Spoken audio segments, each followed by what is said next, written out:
Even though you've probably heard this before, I stand by my statement that the flip the switch moment is drawing near in today's news. Things have changed this time. Everything has the potential to, and probably will, change in the next week. After the upcoming re-elections and consequently the inevitable dismissal of Gary Gensler, the chances of XRP becoming an ETF will greatly increase. Reports indicate that no one, not even SEEK members, wants him to keep his position as chair. These events have also contributed to Bitcoin's recent surge, which has it aiming for a new all-time high of $74,000. To start, Coinbase CEO Brian Armstrong said on social media that the next head of the SEC should apologize to the American people and withdraw all baseless charges. After carefully listening to this interview and contemplating the hypocrisy and contradictions in the SEC's arguments illustrated in this image by Brian Armstrong, and as discussed in this segment of his interview with Whipple CEO Brad Garlinghouse at the Philadelphia Fed meeting on digital asset ETFs, I wholeheartedly support this message.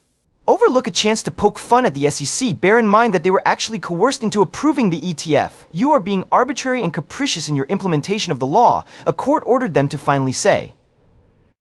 A lot of people want to invest in the Bitcoin exchange-traded fund, and it has been a success. The following day, the SEC revealed their intention to appeal portions of the decision, which further reinforced my belief that this individual is not attempting to cooperate constructively and is not committed to the fundamental goal of safeguarding investors. As you may have heard, Black Garden House has effectively confirmed that XRP access is desired by institutions. Prior to the SEC's timely appeal brought by Gary Gensler, 2 XRP ETFs had already been filed. My takeaway from Black Garden House's statement to the Fed is that it would be different if Gary Gensler were no longer chair. XRP would already be listed on numerous exchanges. On this point, I believe Brian Armstrong is with me. Pay close attention to the syntax and meaning of his message. In my view, Brian Armstrong is essentially stating that the new head of the SEC will be introduced soon, which means that these supposedly frivolous cases will still be pending and warrant their dismissal. There are countless more lawsuits like the ones involving Apple, Coinbase, Robinhood, and countless more. The United States can no longer afford to be anti-innovation or anti-crypto, as stated repeatedly by institutional leaders and documents. Consequently, Gary Gensler's future at the SEC is bleak. While a victory for the SEC would be embarrassing for the whole cryptocurrency market, it would have no effect on the industry as a whole. More innovation would be sent overseas, putting the United States at even greater risk of falling behind. A simple apology will do. Could accomplish. After Gary Gensler ripped the agency apart, it would be their sole chance for redemption and restore some faith in the organization. Here Chris Larson claims that, according to CNBC, Gary Gensler has been the nation's worst public servant ever. Once again, this is a major media outlet that has made a very audacious claim. Currently, everyone is bringing their dirty laundry to the surface, taking relentless attacks on Gary Gensler, and when former employees of the SEC join the fray, it becomes even worse for him and better for us investors. An ex-SEC lawyer has gone from being anti-crypto to pro-crypto, as shown in this article by Fox Business journalist Elena Tier. Discussed here is Layden Stewart. Is now a partner at the prestigious law firm White Case, defending the very clients she battled against during her 8 years as an enforcement attorney at the SEC. These clients include major crypto companies like Ripple and Coinbase. To summarize, Lady Stewart was taken aback when she shifted her focus to the crypto side of things and realized that institutions and crypto industries despise the SEC, and that disdain originates from the fact that they are unable to cooperate. The criminal industries have repeatedly been shut down by the SEC, despite their repeated requests for regulations and cooperation. Additionally, in some extremely encouraging news for us, she thinks that Gary Gensler will be compelled to step down before the end of his term in 2026 due to the fact that he is disliked by both Democrats and Republicans. The election of a new leader won't change the fact that he will be fired next week. On November 5th, he will begin to hang from a guillotine. Many current and former SEC employees like Edwin Stewart are now speaking out against Gary Gensler. Present SEC Commissioner Hester Peirce is just one example of someone who has repeatedly and publicly said that the SEC's policies and lack of regulatory frameworks are entirely incorrect. Pay attention to this. Just how crucial do you believe it is for the country to embrace regulations and positions that are more crypto-friendly? As I indicated before, it's not about taking a stand for or against cryptocurrency.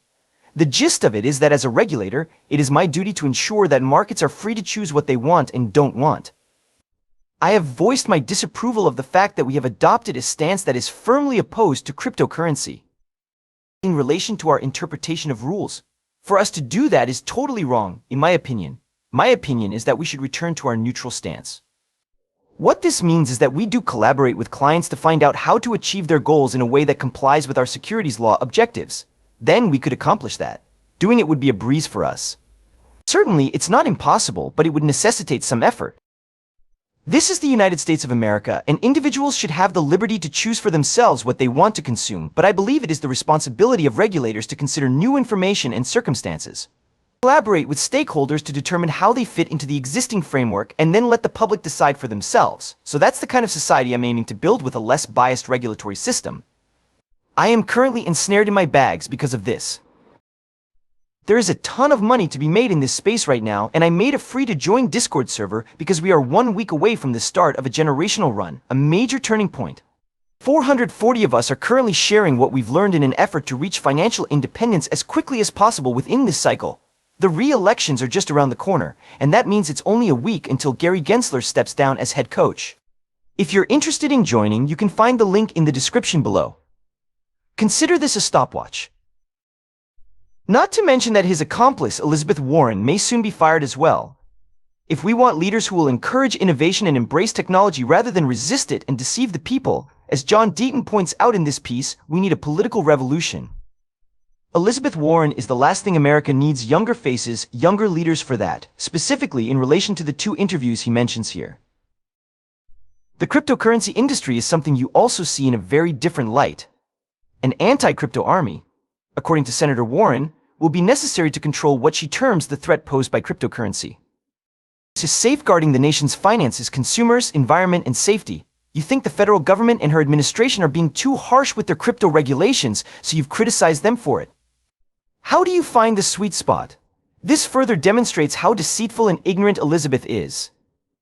She has gone from being anti-crypto to now stating she has no problem with people purchasing and trading crypto, all while holding hands with Jamie Dimon and instructing Gary Gensler on what questions to ask. What a bunch of crap. Bitcoin and other cryptocurrencies are expected to reach new all-time highs on a day that is just 1 week away, which will be truly historic in my opinion. I am not a financial advisor, but I do believe this.